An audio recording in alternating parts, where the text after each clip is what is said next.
Hola querida comunidad, bienvenidos a un nuevo programa de la Comunidad en Marcha. Mi nombre es Iván.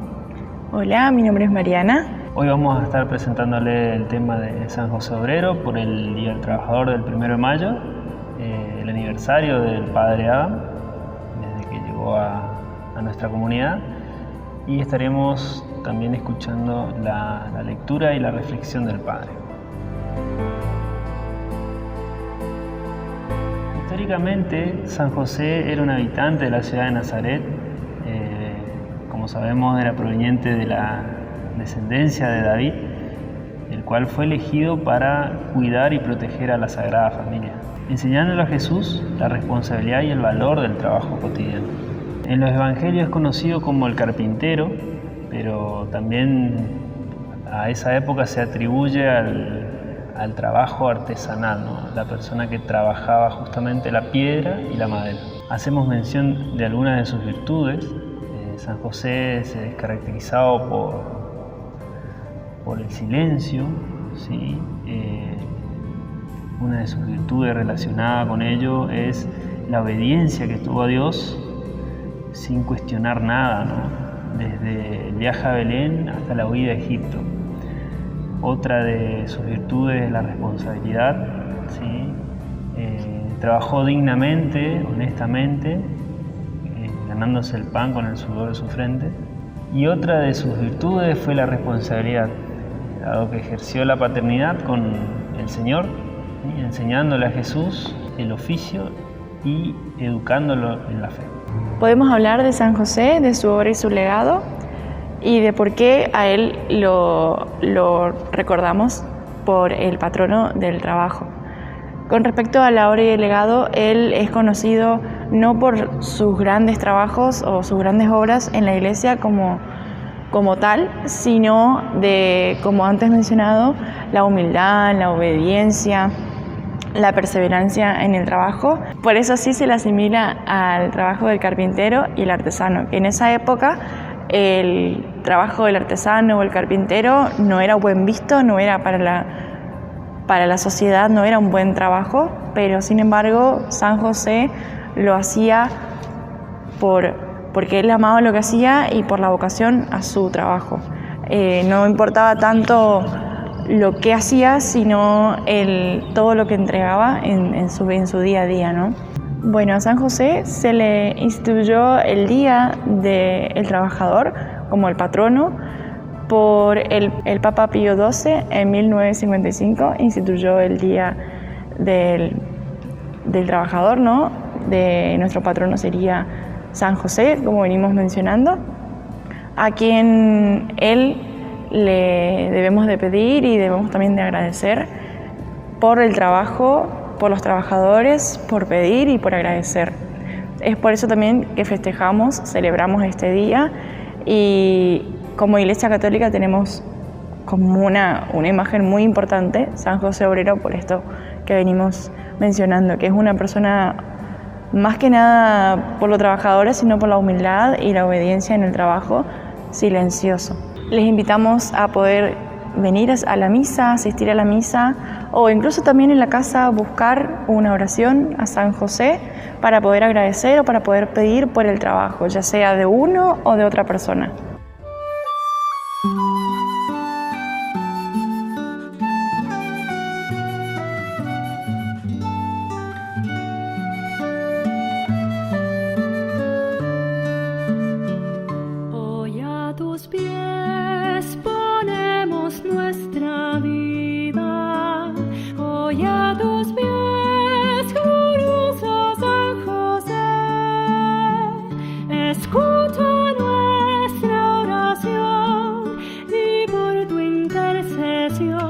Obtendremos la paz del corazón. En Nazaret, junto a la Virgen Santa, en Nazaret, glorioso San José, cuidaste al niño Jesús, pues por tu gran virtud fuiste digno custodio de la luz.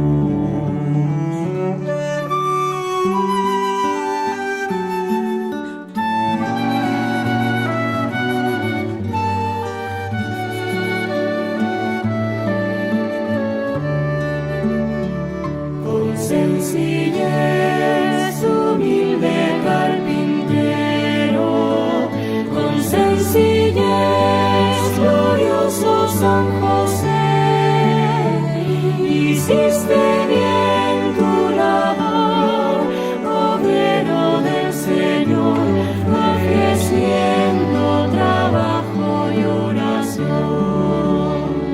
Tuviste fe en Dios y su promesa, tuviste fe, glorioso San José, maestro de oración, alcánzanos el don de escuchar y seguir la voz de Dios.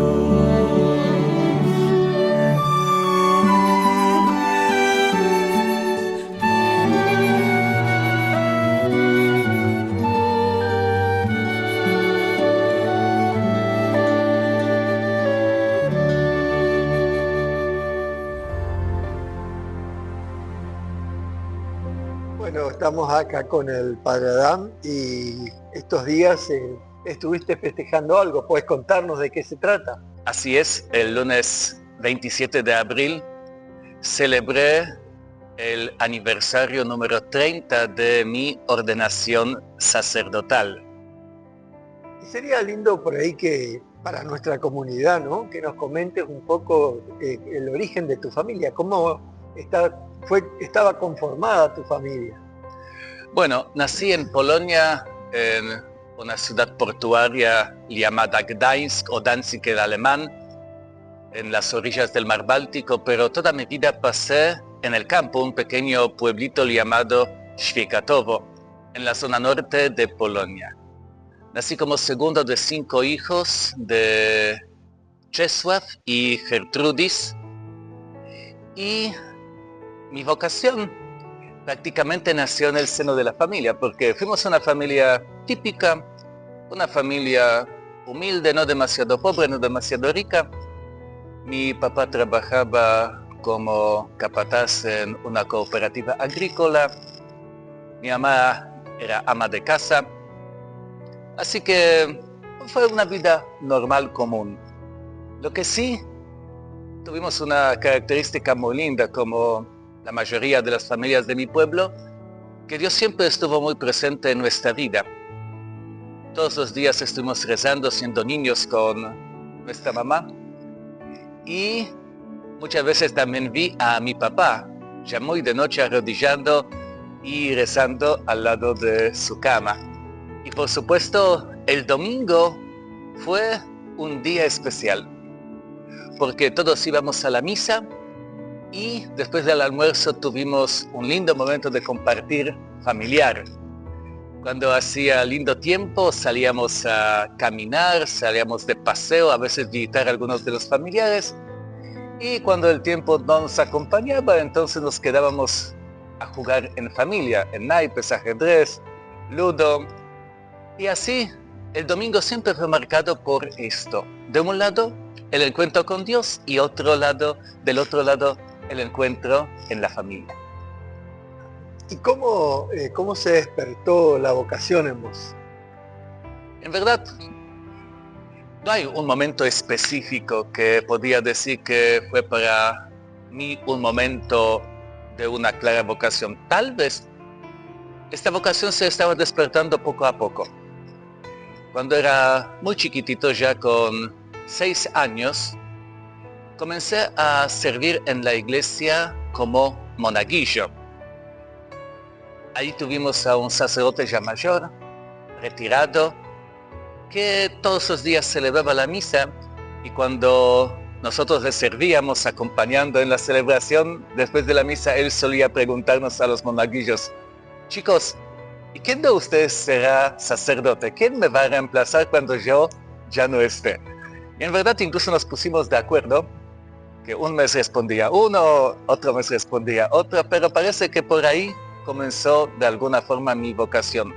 Luego, cuando estuve comenzando la secundaria, tuve la suerte de participar en una ordenación sacerdotal en el seminario misionero en Pieniężno.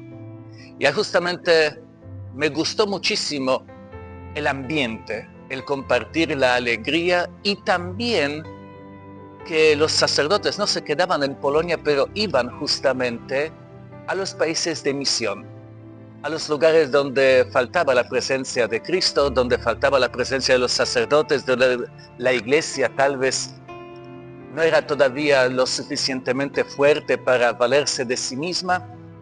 Entonces, cuando estaba pensando en el camino de vida que elegir, me decía a mí mismo, si es que voy a ser sacerdote, entonces solamente misionero, porque es lo único que vale la pena. Quedarme en Polonia para mí no tenía mucho sentido, porque hay bastantes sacerdotes, pero me decía, si voy a ser sacerdote, entonces solamente misionero.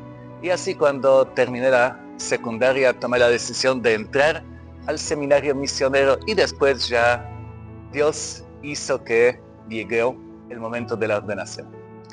¿Y cuántos, más o menos cuántos seminaristas empezaron y cuántos finalizaron para ser sacerdote, ¿no?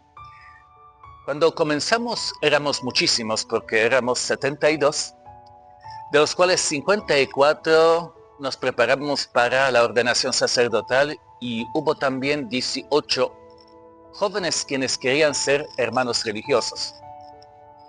Al final, cuando llegamos al momento de tomar decisión final y comprometernos con Dios y con la Iglesia, de los 18 candidatos a los hermanos quedaron 7. Y de los 54 que comenzamos como seminaristas, llegamos a ordenarnos alrededor de 30, la mayoría en la congregación de los misioneros del Verbo Divino y algunos otros también en las diócesis o algunas otras congregaciones. Sin embargo, este primer año del noviciado, que comenzamos siendo tantos, para la mayoría de nosotros fue un año muy bueno, incluso para aquellos que luego nos siguieron el camino de la vida consagrada. Hace unos 10 años tuvimos un encuentro justamente al que llegamos más que 30, de los cuales solamente 18 éramos sacerdotes, 12 son padres de familia, personas realizadas en la vida, personas que tienen su familia, su oficio, su profesión, algunos incluso llegaron a ser personas exitosas, podríamos decir, pero prácticamente todos estuvimos de acuerdo que este año propedéutico o el año de noviciado fue para nosotros un año esencial, porque fue el tiempo en que tuvimos la posibilidad de repensar nuestra vida, de conocernos mejor y ante todo de preguntarnos qué es lo que Dios quiere para nosotros. Y una vez ordenado sacerdote, ¿dónde empezaste tu servicio? Bueno, antes de ser ordenado, todavía siendo seminarista, tuve la oportunidad de venir por 2 años a modo de experiencia misionera a Argentina. Concretamente estuve viviendo en Gran Buenos Aires y trabajando pastoralmente en las Villas Miseria, justamente en Rafael Calzada, en la zona sur de Gran Buenos Aires. Para mí fue una experiencia que realmente fue decisiva para mí porque ahí descubrí que la vida misionera es realmente lo mío, que me gustaba trabajar con la gente, que me gustaba visitar a las familias, que me gustaba dar catequesis. Si todavía no era sacerdote, así que no podía celebrar los sacramentos, pero sí, la vida misionera era lo mío y ante todo vi también la necesidad que aquí en Argentina hay de sacerdotes y religiosos quienes quieren acompañar a la gente en el camino hacia Dios. Así que cuando regresé a Polonia, me quedaban 2 años del seminario, me recibí, hice mi título en teología y justamente el 27 de abril del año 1996 fui ordenado sacerdote junto con 13 otros compañeros. Cada uno de nosotros recibió un distinto destino misionero. Algunos tenían destino a África, concretamente a Angola y a Botswana. Otros se fueron de misión a Rusia, tanto la parte continental como la parte asiática. Algunos se quedaron en Polonia, otros vinimos a América, 2 a los Estados Unidos, 2 a Brasil y 2 a Argentina. Ahora, lo más lindo de todo esto es que todavía seguimos todos en este camino de la vocación. porque aparte de dos compañeros, Vladimir, quien estuvo trabajando en Rusia, concretamente en la zona de Siberia, la zona asiática de aquel país, y Milan, quien estuvo trabajando como misionero en Eslovaquia. Los dos restantes seguimos siendo misioneros en muchos países del mundo. Y acá, después, digamos, de ordenado sacerdote, ¿estuviste un tiempo en Polonia o viniste hacia Argentina? Sí, cuando me ordené sacerdote, tuve mi primera experiencia pastoral en Polonia. 2 años estuve como vicario en una gran ciudad en la zona industrial de Polonia. Y luego, en el año 99, a inicios de este año, llegué a Argentina. Mi primer destino fue la parroquia en Villacabello, en Posadas. Ahí tuve como maestro al padre Juan Markevich, tan conocido aquí también en Puerto Rico, quien entre otras cosas fundó, por ejemplo, el Instituto Juan Pablo II, estuvo también en los inicios de la familia Kolping. Bueno, para mí fue un gran maestro. Después de 3 años de estar con él, recibí destino al Chaco, concretamente a la parroquia Verbo Divino, y ahí de vuelta tuve suerte porque era vicario del padre Martín Vaiks, el autor de Vivir con Cristo y de tantos libros de catequesis. Después de 4 años de ser vicario del padre Martín, bueno, la iglesia me pidió para que asuma como párroco y estuve 9 años más, así que en total 13 años de mi vida sacerdotal pasé en Resistencia. El año 2015 recibí cambio de destino y estuve trabajando como párroco en El Soberbio, en la zona de Alto Uruguay. Una comunidad, una parroquia totalmente diferente porque las anteriores todas eran urbanas, y después me tocó trabajar en una parroquia rural con 40 capillas en la colonia, con una iglesia parroquial y 2 capillas en el pueblo.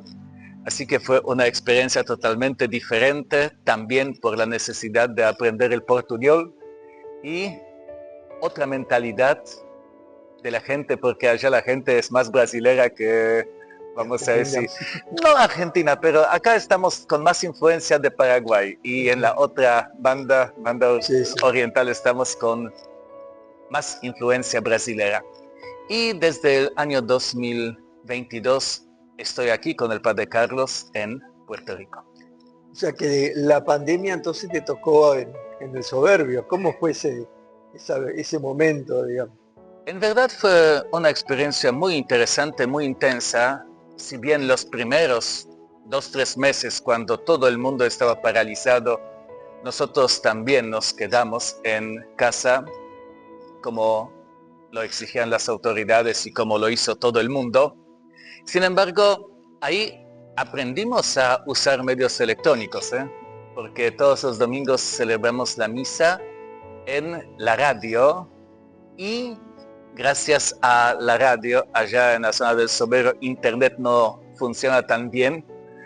Entonces la radio es el medio de comunicación con la gente de la colonia, y justamente celebramos la misa por la radio. Y después de Pentecostés del año 21, cuando ya un poquito aflojaron las restricciones, prácticamente no sentimos el encierro, porque como todas las capillas de colonia no tienen muchas familias, ahí celebramos afuera. Y en el pueblo prácticamente tampoco hubo tantas restricciones, simplemente porque la gente se cuidaba, y del otro lado uno realmente podía hacer bastante. Allá, tiempo de pandemia, el problema fue aglomeración de la gente. Y de hecho, siendo sacerdote, incluso en tiempo del encierro, estuve acompañando a la gente en los velorios, en el cementerio. Por supuesto, primero se enterraba el cuerpo, después se rezaba, manteniendo la distancia. Fue un tiempo muy intenso que nos exigió también creatividad, pero al mismo tiempo tampoco se sintieron tantas las restricciones como sí se sintieron en las ciudades, donde hay más gente, más aglomeración de las personas y ahí sí que uno tenía que cuidarse más. ¿Y cómo fue la acogida acá en la comunidad? Digamos, cuando llegaste, cómo te recibió la gente, cómo te sentís ahora. No, me siento muy bien. En primer lugar, por la compañía y por, digamos, porque junto con el padre Carlos y con el hermano Víctor formamos una buena comunidad. Cada uno de nosotros es diferente, cada uno tiene su trabajo, cada uno tiene sus carismas, pero creo que hemos logrado formar una buena comunidad religiosa donde nos acompañamos, donde nos apoyamos, donde cada uno tiene su lugar, su trabajo, donde puede desenvolver sus talentos y donde todos, cada uno desde su lugar, estamos tratando de servir a la comunidad. Y una de las características de Puerto Rico es la cantidad de grupos, movimientos que tiene, que no hubo tantos grupos, tantos movimientos en las parroquias anteriores, así que eso también fue para mí un nuevo desafío, como aprender a trabajar, coordinar el trabajo pastoral con tantos grupos. Pero realmente es una parroquia muy viva, una parroquia que tiene muchísimas actividades y no hay mejor cosa para mí cuando me encuentro aquí en la iglesia parroquial con la iglesia llena, con las personas que participan, que vienen con ganas, con la cantidad de niños que están haciendo su catequesis de iniciación cristiana y con tantas personas que encuentran en nuestra comunidad un lugar donde pueden encontrarse con Dios y donde pueden también encontrar la paz interior. Bueno, y para terminar, por ahí te pediríamos un mensaje para la comunidad. Bueno, en primer lugar, quería agradecer a todos por la acogida y quería pedir ante todo para que sigan apoyándonos con sus oraciones y con su colaboración. Como suelo repetir, la iglesia no somos solamente los sacerdotes o religiosos, la iglesia somos todos. Y qué bueno es que cada uno ocupe su lugar. Agradezco de corazón a todos aquellos que oran por las vocaciones. Y a los jóvenes invito para que por lo menos consideren la vida sacerdotal y la vida consagrada como una opción válida. Si alguien hoy me preguntara cómo me siento, si me siento feliz y realizado, no tengo la menor duda que sí. Realmente encontrar la vocación misionera, ser un verbita misionero, fue para mí, creo que uno de los mejores momentos de mi vida. Me siento bien, me siento feliz. A veces un poco cansado, ya los años no vienen solos, pero realmente me siento muy bien. Y si alguien me daría la oportunidad de volver en el tiempo hace 30 años y tomar de vuelta la decisión, la tomaría sin lugar a dudas. Porque realmente cuando uno reconoce su vocación, cuando uno le diga sí al proyecto de Dios, porque esa es la vocación, es la mejor decisión que pueda tomar en su vida. Y no importa si será vida matrimonial, familiar, la vida consagrada, la vida misionera, la vida sacerdotal. Lo importante es preguntarse, ¿qué es lo que Dios me propone? ¿Cuál es el camino que Dios tiene pensado para mí? Y si, querido joven, lo reconoces, lo descubres, no tengas miedo de seguirlo, porque será el camino de tu felicidad. Que Dios los bendiga a todos y que sigamos apoyando a nuestros jóvenes en su discernimiento vocacional y también sigamos orando por toda la iglesia, por todos aquellos que le dijeron sí al Señor y hoy sirven, sea en Argentina, sea en otros lugares del mundo, a Dios y a la iglesia anunciando el Evangelio. Evangelio de nuestro Señor Jesucristo según San Mateo. Jesús recorría todas las ciudades y los pueblos, enseñando en las sinagogas, proclamando la buena noticia del reino y sanando todas las enfermedades y dolencias. Al ver a la multitud, tuvo compasión porque estaban fatigados y abatidos, como ovejas que no tienen pastor. Entonces dijo a sus discípulos: la cosecha es abundante, pero los trabajadores son pocos. Rueguen al dueño de los sembradores que envíe trabajadores para la cosecha. Palabra del Señor. Estamos viviendo la semana de oración por las vocaciones para diversos estados de la Iglesia.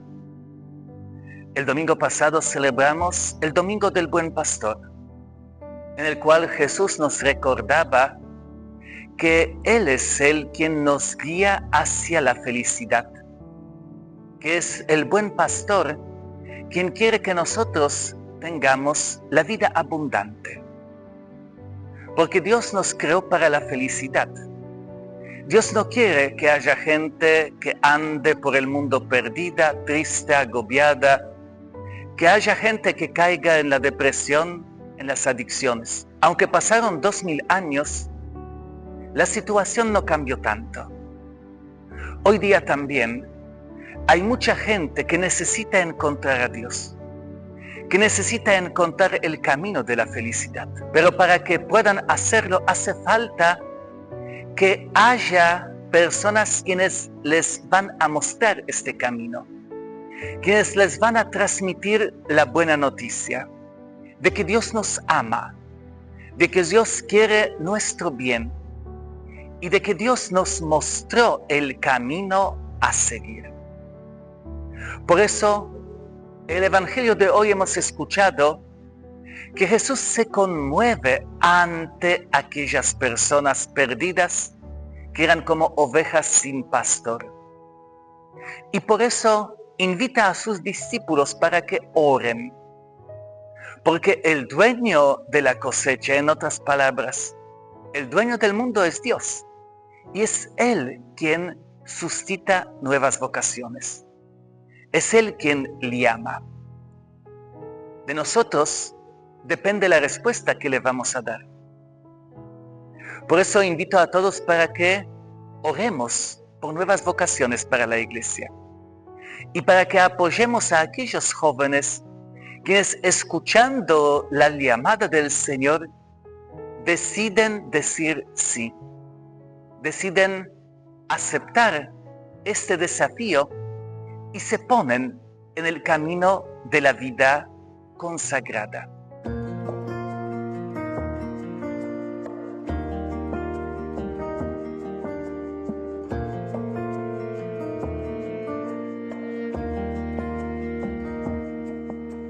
San José de Nazaret, Padre de familia y protector, al decir que sí. Gracias, querida comunidad, por acompañarnos en un programa más.